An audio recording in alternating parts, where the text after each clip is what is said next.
अभ्यास कर लेते हैं। 0.0000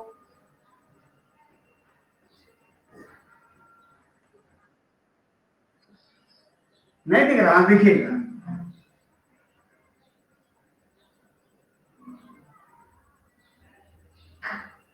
85।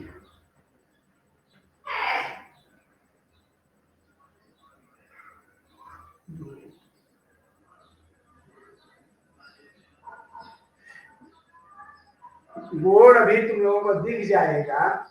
अभी हम यहाँ लिख रहे हैं, तो देखिए अब यहाँ लिख देखो, ये इस प्रकार हम देख रहे हैं।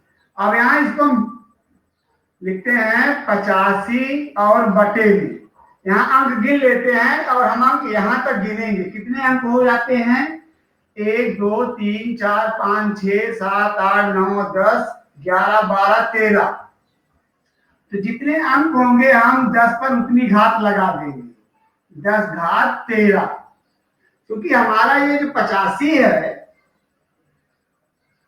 ये हमारा के 10 से अधिक है। इसके अगले क्रम में हम लिखेंगे इसे 8.5 और कम करने के लिए 10 की घात 1। इसको गुणा कर दोगे फिर हमें यही मिल जाएगा। और अगले क्रम में यहाँ हमने ये लिख दिया 10 घात 13। इसको फिर अब हम सरल करेंगे 10 घात 13 को, तो इसी क्रम में हम इसे भी लिख देंगे। अभी हमने पढ़ा था कि यहाँ पर भाग है, तो ये 8.5 तो यहाँ हो जाएगा और 10 घात 13 में से 1 घात कम कर दोगे तो 12। और फिर हम इसके हल में लिख देंगे 8.5 गुणे 10 घात ऋण 12। इस क्रम में हम इसको लिखेंगे। समझा बेटा? हाँ बोलो। क्योंकि ये हमारा बटे में है ना, और जो ये बटा का मान या भिन्नात्मक मान होता है, ये हमें कहता है कि हम यहाँ पर बटा एक प्रकार से विभाजन होता है, और विभाजन होने पर इसीलिए ये बेटा इकाई से कम होता है। इसका मान इकाई से कम होता है। जैसे देखो यहाँ हम 1 को तो 1 लिखते हैं, लेकिन 1/2 लिख देंगे तो इसका अर्थ क्या होगा कि 1 से छोटा है। अगर हम इसको लिख देते हैं 1/10, इसका अर्थ क्या हुआ कि 1/10 इस 1 से छोटा है। 1 बड़ा है और 1/10 छोटा है। इसी क्रम में हम इसे बटे में लिखते हैं। अब समझ आया? हाँ, ये बटे में लिखा जाता है। इसी प्रकार हमारे पास जितने भी प्रश्न हैं, हम इन्हीं क्रम में अपने प्रश्नों को हल करेंगे और उन्हें लिखने का प्रयास भी करेंगे। अब देखिए, जो हमारा दूसरा प्रश्न है वो भी इसी प्रकार से है। जैसे देखो ये दूसरा खंड 0.0 और यहाँ पर हम पढ़ते हैं 10वां 100वां 1000वां 10,000वां लाखवां 10 लाखवां, अर्थात 0 गिन लेते हैं 2 2 4 2 6 2 8 2 10 11 और 3 14 2 3 4 5 6 7 8 9 10 11 942। इस प्रकार हम इसे लिख लेते हैं। और जब इसे हम बटे में लिखते हैं तो 942 बटा 10 की घात 14। यहां से यहां तक 14 अंक हैं। और फिर यही प्रक्रिया इनके साथ भी करते हैं। 9.42 गुणे 10 घात 2, और फिर यहाँ जो 10 की घात 14 है, इस 10 की घात 14 को हम सरल कर लेते हैं। 9.42 बटे 10 घात 12, और फिर यहाँ लिख देंगे 9.42 गुणे 10 घात ऋण 12। दशमलव में जो हमारा दशमलव होता है उसमें कभी अगर ध्यान नहीं देते हैं तो ये जो गणना की मिस्टेक है ये आ जाती है। और ये हमारा तीसरा है, चौथा है। इन सब के लिए हम इसी प्रकार अपनी गणनाओं को कर लेंगे। और जैसे हमारा दूसरा प्रश्न है, दूसरे प्रश्न में था, अब समझा गया ना बेटा? तो जो हमारा दूसरा प्रश्न है, करा ये मानक रूप में लिखे गए हैं, इन्हें सामान्य रूप में लिखो। ये सब मानक रूप में लिखे हैं, इन्हें सामान्य रूप में लिखो। जैसे यह है दूसरे में पहला प्रश्न, यह 3.02 गुणे 10 घात ऋण 6, 10 घात ऋण 6। अब यहां 10 घात ऋण 6 है, तो इसको हम क्या लिखेंगे? 3.02 बटा 10 घात ऋण का हट जाएगा और 6 लिखा जाएगा। अब अगले क्रम में हम इसे फिर से, अगर हम इसे इकाई क्रम में लिखते हैं तो भी हम इसकी गणना कर लेंगे। अगर घातांकों पर लिखते हैं तो अगर हम घातांक पर लिखते हैं तो 0.2 गुणे 10 घात 2, अगर 10 घात 2 से गुणा कर देंगे तो 302 हो जाएगा। और इस क्रम में हम यहां लिखते हैं 10 घात 6, चाहे हर साल करें चाहे यहां से। अगर हम यहां से लिखते हैं तो यहां 3 से लेंगे, नहीं तो यहां से हम इसमें 3, अब हो गया 302, यहां से 2 घात गुणा कर दिए, ये हमारी हो जाएगी जो घात जो घटती थी पहले, अब इस क्रम में हम इसे लिख देंगे घात जोड़कर 8। कितना लिख देंगे? 8, क्योंकि यहां पर घात जुड़ जाएगी, इसे सामान्य रूप में लिखना है। तो अब यहां लिखेंगे 0.000, अंतिम अंक हमारा 8 स्थान पर होगा। तो ये हमारा इसका मानक रूप है, नहीं ये हमारा इसका सामान्य रूप है 0.0000302।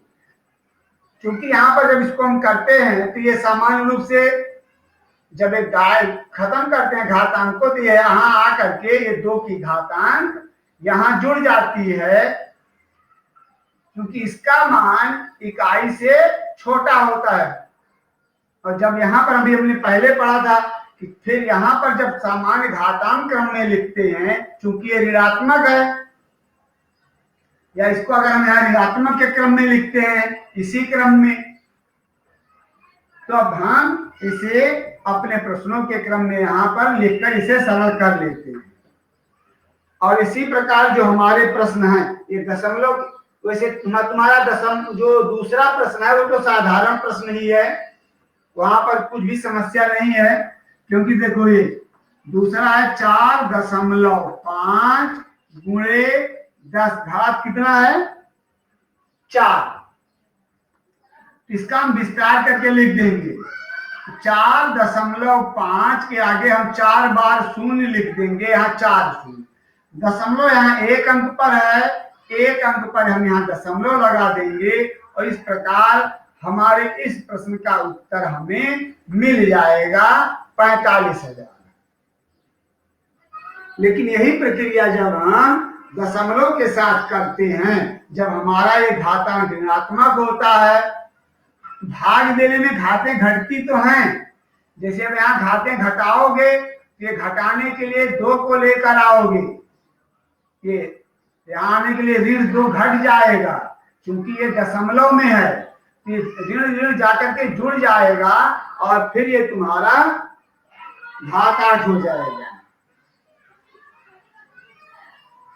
इसी प्रकार हमारा तीसरा भी है। तीसरा तो एकदम सामान्य सा प्रश्न है। हम इसे हल करने के लिए जब हम हल करते हैं यहाँ लिखेंगे 3 गुणे 10 घात ऋण 8, क्योंकि ये 3 हमारा है 3/10 घात 8। हम इसको ऐसे लिख लेते हैं क्योंकि यहां पर दशमलव नहीं लगा है, तो 10 घात 8 का अर्थ है कि ये दशमलव से 8वें स्थान पर है। 8वें स्थान के लिए हम भाग देंगे तो भी लंबी प्रक्रिया होगी, और भाग ना दे करके 8वें स्थान के लिए 7 बार 0 लिख लें, 3 3 6, और 8वें स्थान पर 3 लिख देंगे। इस प्रकार हमारी इस संख्या का घातांकीय निरूपण हो जाता है। ठीक बेटा, इस घातांकीय निरूपण के लिए हमारे पास यह प्रक्रिया होती है, और इसी प्रकार हमारा चौथा भी है, पांचवा भी है और छठवां भी है। जैसे हमारा है ये चौथा प्रश्न। चौथा प्रश्न है 1.001 1.001 और है 01 गुणे 10 घात 9। इसको अगर हम बटा नहीं लिखते हैं तो इसको पहले लिखें 1.0001, यहाँ पे गुणा कर दो, 10 घात 4 अंक है तो 4 बार 0 गुणे, ये ऋण है, गुणे ऋण 9, 10 घात, अच्छा नहीं है, ऋण नहीं है, 9 ही है, 9। इसको अगर दशमलव नहीं है तो हम सीधे स्पष्ट रूप में यही सरल कर लेंगे, बटा नहीं लिखेंगे। हाँ बोल रहे क्या बेटा? अच्छा, तो चाक पड़ गया है ना बेटा, कभी तो ऐसा होता है जब चाक पड़ जाता है। जैसे हमारा है 1.0001 गुणे 10 घात 9, ये हमारी घातांक धनात्मक है, यहां भी आसान ही गुणा है। 1 और पहले इन अंकों को लिख लेंगे, और जब घात 9 से गुणा करेंगे तो 9 बार यहां हम शून्य लिखेंगे, ये लिख दिया गया, और अंत में हम इन अंकों पर दशमलव लगा देंगे, 4 अंकों पर, 3 4, और इस प्रकार हमारी इस संख्या का हल हमें प्राप्त हो जाएगा। मीन्स अब जो हमारा हल प्राप्त होगा वो 0.0010000 इतना मिलेगा। दशमलव के बाद के अंक को हम यहां से हटा देते हैं।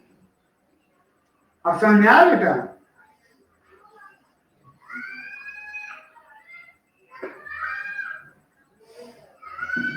ये हमारे प्रश्न हैं।